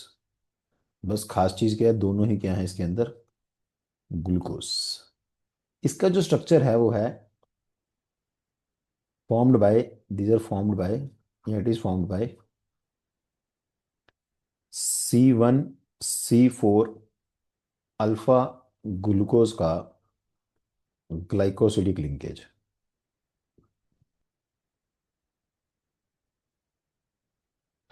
C1C4 alpha glucose का ग्लाइकोसिडिक लिंकेज से बनेगा ये।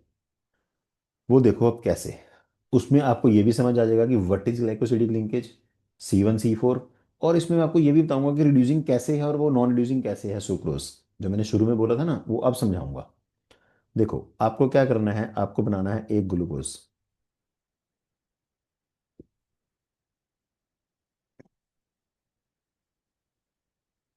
देखो भाई, मैं मेरे को याद है मैं बना रहा हूँ, तुम्हें याद ना हो अगर मान लो ये स्ट्रक्चर, तो इतना लिखने के भी पूरे नंबर मिलेंगे।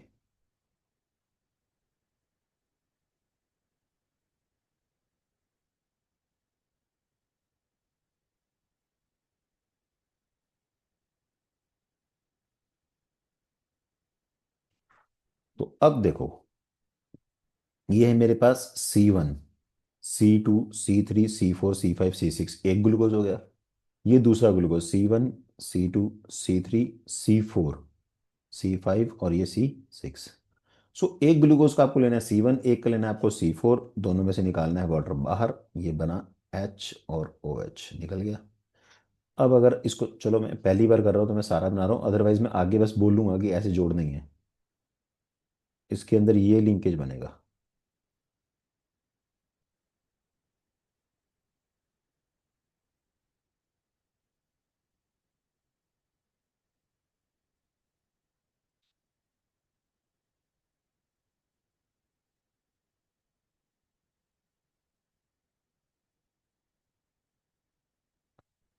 तो ये जो बीच में बना आपके पास, ये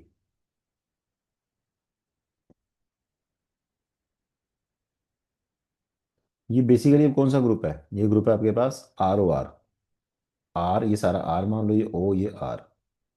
द एथरल, ईथर से द एथरल लिंकेज या the oxygen linkage present between two monosaccharide units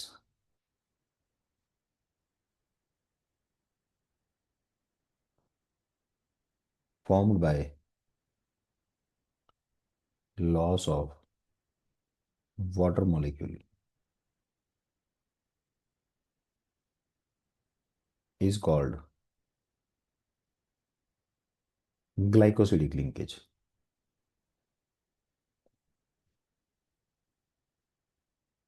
ठीक है। तो ये जो बीच का लिंकेज है इसको बोलते हैं ग्लाइकोसिडिक। फंक्शनल ग्रुप अगर इसका वो पूछें तो वो कौन सा है? ईथर। इसीलिए मैंने डेफिनेशन में लिखा है ईथरल। अब एक चीज और जो मैं आपको नॉलेज के लिए बता रहा हूँ भाई, देखो एज सच डायरेक्ट पेपर में ये आपको नहीं पूछेंगे वो कोई, ये रिड्यूसिंग क्यों है। देखो, इसकी एक फॉर्म ये है, एक फॉर्म ये है। इसके अंदर ये जो C1 थी, मैं छोटा सा लिख रहा हूँ, C1 क्या थी? इसकी ग्लाइकोसिडिक पोजीशन जिसके ऊपर क्या हुआ था? अटैक। इसकी C1 क्या थी? ग्लाइकोसिडिक पोजीशन जिसके ऊपर हुआ था अटैक। अटैक मतलब यहाँ पर इसके अंदर क्या था? एल्डिहाइड CHO, इसमें भी क्या था? CHO। जल्दी से मैं दिखा भी देता हूँ अगर मिल जाए तो। देखो, ये वाली पोजीशन है C1 जिसके ऊपर हुआ था अटैक, इसको बोलते हैं ग्लाइकोसिडिक पोजीशन। अब ये इक्विलिब्रियम एग्जिस्ट करती है ओपन के साथ। तो जब C1 ही बॉन्डिंग में इन्वॉल्व होगी तो ये वापस नहीं जा सकती, इसमें नहीं जा सकती अब ये। ठीक है। और अगर आपके पास C4 बॉन्डिंग में इन्वॉल्व हुई है, तो C4 बॉन्डिंग में इन्वॉल्व हुई है तो उसकी C1 फ्री है। C1 फ्री है तो फिर वो दोनों फॉर्म में एग्जिस्ट कर सकती है। मतलब अब दोबारा उसी स्ट्रक्चर पे चलते हैं। देखो, कहाँ गया ये रहा। तो इसकी जो C1 है, C1 बॉन्डिंग में इन्वॉल्व होगी, मतलब इसका जो CHO है वो यूज हो चुका है। तो ये वापस CHO वाली फॉर्म में नहीं आ सकती है। ठीक है। बट इसकी C4 यूज हुई है, C1 इसका फ्री है। तो यहाँ पर एल्डिहाइड ग्रुप आपके पास फ्री बचा हुआ है जो कि रिड्यूस करेगा। सो माल्टोज इज रिड्यूसिंग शुगर। ठीक है। माल्टोज के अंदर आपको बस इतना सा काम ही करना है। माल्टोज के बाद आपके पास है अगला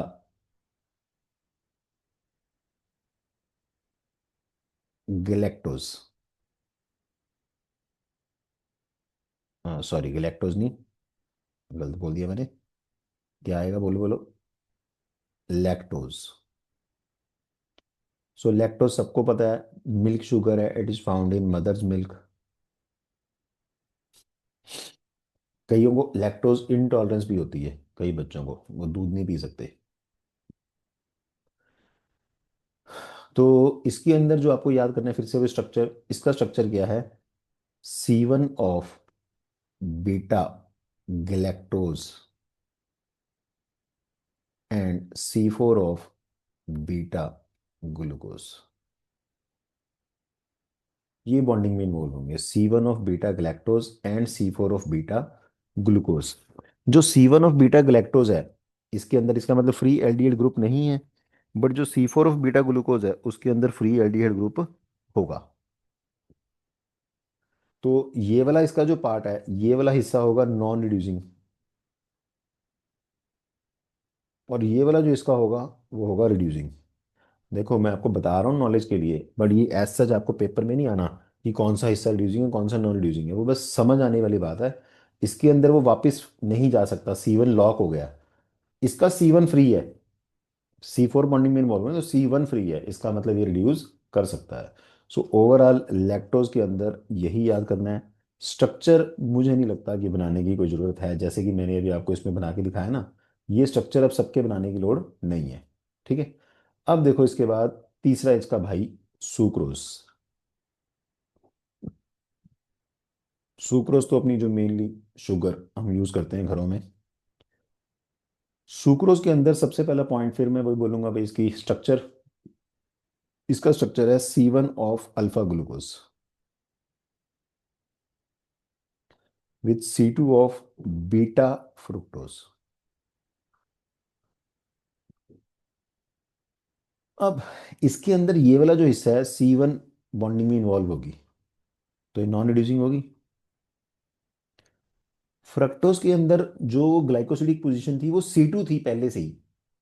जो कीटोन ग्रुप था वो कहाँ था, 1 पे नहीं था, 2 पे था। तो इसका मतलब ये भी वापस नहीं जा सकती, ये कौन सा हिस्सा होगा, ये भी नॉन रिड्यूसिंग हाफ हो गया। जब दोनों ही नॉन रिड्यूसिंग हाफ हो गए तो इसका मतलब ओवरऑल सुक्रोज क्या हो गया, नॉन रिड्यूसिंग। ठीक है। स्ट्रक्चर मेरे हिसाब से कोई जरूरत नहीं है, बट फिर भी चलो, मुझे लगता है सुक्रोज कंपैरेटिवली ज़्यादा इंपॉर्टेंट है। जस्ट नॉलेज के लिए बता रहा हूँ भाई, ऐसा एज सच नहीं चाहिए आपको ये।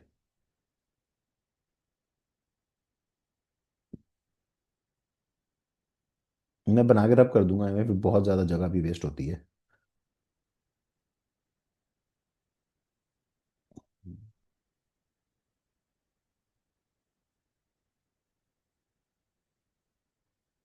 ये आपके पास आ गया अल्फा ग्लूकोज। और बीटा फ्रक्टोज अभी हमने बनाया था, उसमें 5 कार्बन होंगे।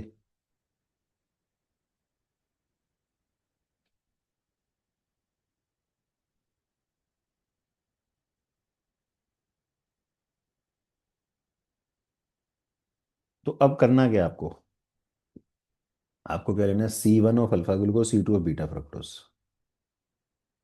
बस इसको जोड़ना है। ठीक है। तो इसका C1 भी नॉन रिड्यूसिंग है, इसका C2 भी नॉन रिड्यूसिंग है, जो overall it is non reducing. Second जो क्वेश्चन है इसके अंदर वो है, what is inversion of sugar.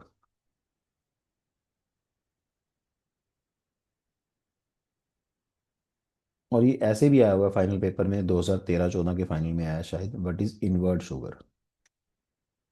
So what is inversion of sugar या व्हाट इज इन्वर्ट शुगर क्या है, देखो। जो शुगर है, सुक्रोज C6H22 C12H22O11, इसकी जब मैंने हाइड्रोलिसिस की तो इससे बना C6H12O6 प्लस C6H12O6। ये बना मेरे पास ग्लूकोज, ये बना मेरे पास फ्रक्टोज।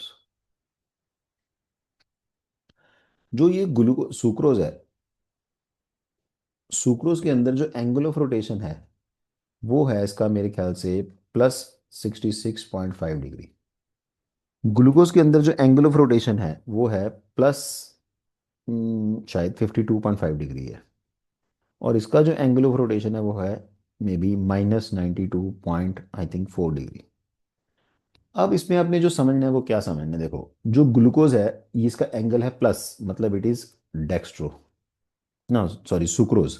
सुक्रोज का एंगल क्या है, +66 डेक्स्ट्रोज। ग्लूकोज का एंगल क्या है, प्लस, ये क्या है, डेक्स्ट्रो। और इसका एंगल क्या है, माइनस, तो ये है लीवो। अब आप फिर देखो फाइनली, ये डेक्स्ट्रो है, बट इन दोनों का जो नेट रिजल्टेंट है, ये +52 है, ये -92 है। अगर आपको कुछ याद हो कि एंगल ऑफ रोटेशन क्या होता है, सपोज ये आपके पास ये सेंटर लाइन है, राइट की तरफ है ये 52, तो लेफ्ट की तरफ है ये 92 के आसपास। तो ओवरऑल ये कैंसिल नहीं होगी, नेट इसका आंसर क्या आएगा, लीवो। इसका मतलब ओवरऑल कॉन्फ़िगरेशन जो चेंज हो रही है इसके अंदर वो हो रही है डेक्स्ट्रो टू लीवो। चेंज होना, उलट होना, डी से एल होना, प्लस से माइनस होना, इसको बोलते हैं इन्वर्जन ऑफ शुगर। इंग्लिश आप बना लेना, बस कंसेप्ट यही है कि शुगर की हाइड्रोलिसिस करके आपके पास बनता है glucose fructose, angle of rotation इनके आपको याद रखने हैं। इनका जो नेट रिजल्ट है वो है लीवो, ये है डेक्स्ट्रो, तो ओवरऑल चेंज इज लीवो। एक चीज यहाँ पर और बताना चाहूंगा आपको, केमिकल काइनेटिक्स चैप्टर के अंदर आपने इसको पढ़ा होगा, सूडो फर्स्ट ऑर्डर रिएक्शन का एग्जाम्पल। तो ये रिलेट भी करके पढ़ा करो यार, कि हमने पहले पढ़ा हुआ है। ठीक है।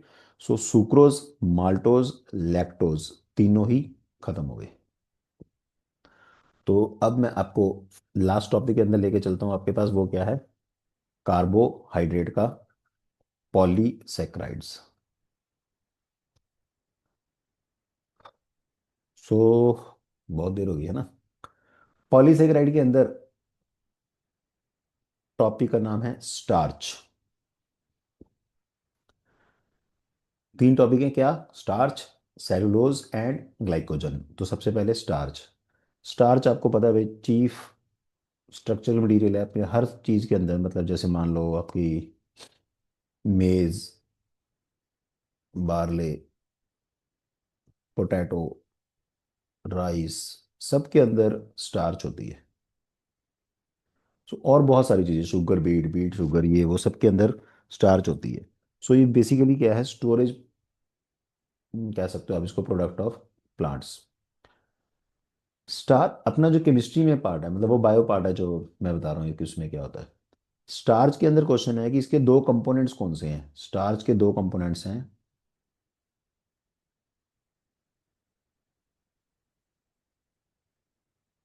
Amylose and amylopectin. देखो अगर आप इसको फॉर्मूले के हिसाब से लिखना चाहो, वैसे हुआ C6H10O5N, बट एज सच इसकी कोई जरूरत नहीं पड़ती है बोर्ड के लिए कम से कम।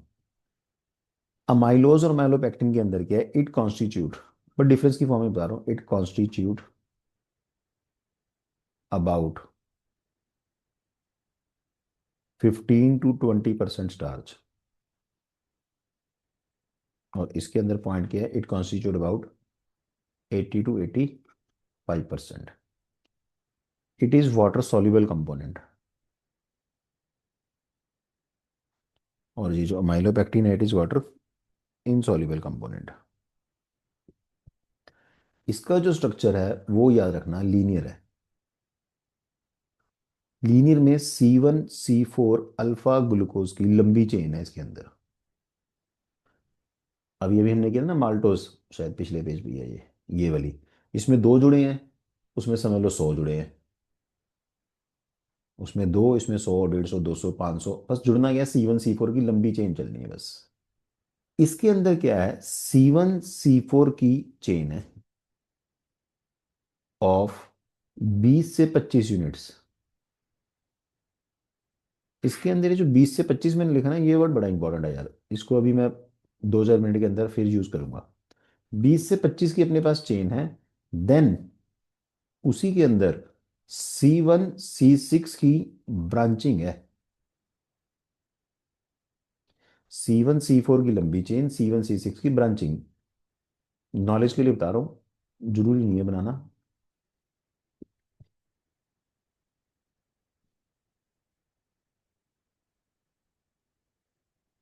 तो ये होगी आपके पास C1C4 की चेन। अब इसी तरह नीचे भी चलेगी C1C4 की चेन।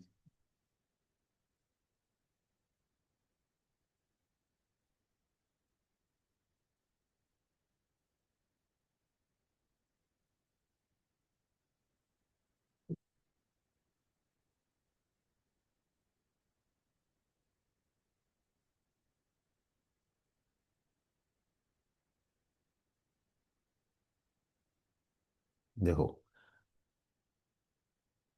ये आपके पास हो गया इसका C1, ये होगा C4, इसका हो गया C1। तो C1C4 की चेन।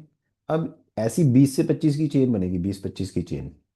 फिर ये C1, इस ये नीचे भी ऐसी चेन बनेगी 20 25 की। ये C1 इसके C6, ये वाला HOH यहां से बाहर आएगा। तो C1C6 ब्रांचिंग, 20 से 25 की चेन बनने के बाद ब्रांच, मतलब इसका जो स्ट्रक्चर है वो बिल्कुल लीनियर ही चली जा रहा है, सीधा सीधा। इसका जो स्ट्रक्चर है वैसे चलता है, 20 से 25 यूनिट फिर ब्रांच, 20 से 25 यूनिट फिर ब्रांच, फिर 20 से 25 यूनिट फिर ब्रांच, फिर ऐसे। ठीक है। फोर्थ पॉइंट इसका ऑब्जेक्टिव में आया है, it gives blue colour with iodine solution. वो आप सबने छोटी क्लासों में एक्सपेरिमेंट भी किया होगा, अभी आयोडीन लगाओ आलू के ऊपर तो आलू का जो कलर उसमें ब्लू आ जाएगा। It is because of formation of एक इंक्लूजन। ये IIT एडवांस के अंदर क्वेश्चन आया हुआ है, अब क्यों होता है, it is because of formation of inclusion complex. Inclusion complex को शॉर्ट में बोलते हैं होस्ट गेस्ट कंपाउंड। सो ये ब्लू कलर देगा आयोडीन सॉल्यूशन के साथ, ये वाला नहीं देगा। ये जो फोर्थ पॉइंट मैंने बताया, ये ऑब्जेक्टिव के लिए बताया। जो पहले 2 3 पॉइंट बताए हैं, एक एक ये, दो ये, तीन ये स्ट्रक्चर, ये थ्योरी के हिसाब से बताए हैं। स्ट्रक्चर का ये वाला जो पॉइंट है मेरे हिसाब से बहुत ही ज़्यादा इंपॉर्टेंट है। अब मैं यहीं पर आपको बोलता हूँ, अगला जो टॉपिक है इसके अंदर स्टार्च के बाद वो है ग्लाइकोजन। ग्लाइकोजन की जो थ्योरी है उसके अंदर बस एक ही लाइन याद रखने वाली है कि उसको बोलते हैं animal starch. Animal starch basically glycogen क्या है, हमारी बॉडी का ना स्टोर कार्बोहाइड्रेट है। जब तुम थोड़े दिन खाना ना खाओ, व्रत रख लो, बहुत ज़्यादा एक्सरसाइज करो, तो जो तुम्हारी बॉडी के अंदर स्टोर कार्बोहाइड्रेट है, स्टोर कार्बोहाइड्रेट मतलब ग्लाइकोजन, ये अपने लीवर में स्टोर होता है और एडिपोज टिश्यूज में भी स्टोर होता है। तो ये ब्रेक डाउन होकर तुम्हारी बॉडी को क्या देगा? एनर्जी। मतलब बेसिकली अगर हमें पतला होना है तो हमें क्या करना है? शुगर का इंटेक कम कर दो, तो अपनी बॉडी शुगर को तोड़ेगी, मतलब ग्लाइकोजन को तोड़ेगी। ठीक है। अब क्वेश्चन ये है कि why glycogen is called as animal starch, ये एनसीईआरटी का क्वेश्चन है। तो इसका सिंपल एक लाइन का आंसर है कि इट इज बिकॉज ग्लाइकोजन का जो स्ट्रक्चर है वो अमाइलोपेक्टिन के जैसा सेम स्ट्रक्चर है। अमाइलोपेक्टिन, अमाइलोपेक्टिन क्या है? स्टार्च। ये प्लांट्स में होती है और वो एनिमल या ह्यूमंस में होती है, इसीलिए उसको बोलते हैं एनिमल स्टार्च। फर्क क्या है जो मैंने यहां पर ऊपर सर्कल किया है? फर्क ये है कि उसके अंदर 10 से 14 की ब्रांचिंग है। C1 C4 की चेन है, फिर 10 और मतलब सॉरी गलत बोल गया। C1 से C4 की चेन है 10 से 14 कार्बन की, या 10 से 14 ये मॉलिक्यूल्स की, अपने ग्लूकोज मॉलिक्यूल्स की। और उसके बाद C1 C6 ब्रांचिंग है। तो दोनों में फर्क क्या हुआ? इसकी जो ब्रांच है, जैसे मान लो ये स्ट्रक्चर है, इसकी जो ब्रांच है ये 20 के 25 के बाद आ रही है, उसकी ब्रांच क्या आएगी? 10 से 14 के बाद। पास और पास। मतलब ग्लाइकोजन का structure it is more branched than amylopectin, otherwise structure बिल्कुल सेम है। C1 C4 की लंबी चेन, C1 C6 की ब्रांचिंग। ठीक है। लाइन एक और बोलता हूं। अमाइलोपेक्टिन के अंदर चेन कितने की है? 20 से 25 की, देन ब्रांचिंग। और जो अपना ग्लाइकोजन है उसके अंदर चेन कितने की है? 10 से 14 की, फिर ब्रांचिंग। बस यही याद रखना है। ठीक है। तो मैं वो बना नहीं रहा, कुछ लिख नहीं रहा उसके अंदर। इसके बाद जो तीसरा और आखिरी पॉइंट है इसके अंदर वो है सेलुलोज। सेलुलोज के अंदर याद रख लेना भाई, ये मेन वो कॉन्स्टिट्यूएंट है सेल वॉल ऑफ प्लांट्स का। सेल वॉल का मेन कॉन्स्टिट्यूएंट है। कॉटन के अंदर 90% सेलुलोज होता है, वुड के अंदर 40 to 45% सेलुलोज होता है। स्ट्रक्चर में याद रखना है बस इसके अंदर कि ये बीटा ग्लूकोज, यार ये ना अल्फा बीटा बड़े कंफ्यूज करते हैं, बस बीटा ग्लूकोज याद रखना है। बीटा ग्लूकोज की C1 C4 लिंकेज है। देखो अभी अपन लिखा स्टार्च, स्टार्च कह लो माल्टोज कह लो, दोनों में C1 C4 की अल्फा ग्लूकोज की लिंकेज है। बट इसके अंदर C1 C4 की बीटा ग्लूकोज की लिंकेज है। ठीक है। बाकी और कुछ नहीं है, स्ट्रक्चर बिल्कुल जैसे इनके बनाए हैं वैसे उनके बनने हैं, ना ही अपने को बनाने हैं, सिर्फ याद ही रखना है। तो कार्बोहाइड्रेट के एंड पे आ रहा हूं, अभी चैप्टर बहुत पड़ा है, वो भी पढ़ेंगे। पर अभी कार्बोहाइड्रेट की एंड पे कार्बोहाइड्रेट टॉपिक के एंड पे आ रहा हूँ। कार्बोहाइड्रेट की इंपॉर्टेंस क्या है तुम्हारी लाइफ में? इसको बिल्कुल सिंपल याद रखो, रोटी, कपड़ा और मकान। तो रोटी भाई जो तुम्हारी वीट है, तुम्हारा राइस है, मेज है, बार्ले है, सबके अंदर क्या है? कार्बोहाइड्रेट है। कपड़ा कॉटन, ये क्या है? सेलुलोज। मकान लकड़ी, ये क्या है? सेलुलोज। इसके अलावा ये तुम कह सकते हो it is instant source of energy. Instant source of energy का मतलब है जब छोटा बच्चा पैदा होता है उसको हम क्या खिलाते हैं? शहद, जिसको बोलते हैं गुड़ती देना। ठीक है। तो शहद क्यों खिलाते हैं? क्योंकि ये इंस्टेंट सोर्स ऑफ एनर्जी है, बच्चे को एकदम से एनर्जी प्रोवाइड करता है। बाकी बहुत सारी टेक्सटाइल इंडस्ट्रीज में सारा कार्बोहाइड्रेट वगैरह यूज होता है। ब्रियूरी, मतलब शराब बनानी है तो भी कार्बोहाइड्रेट यूज होने हैं। सो कार्बोहाइड्रेट बहुत ही इंपॉर्टेंट है।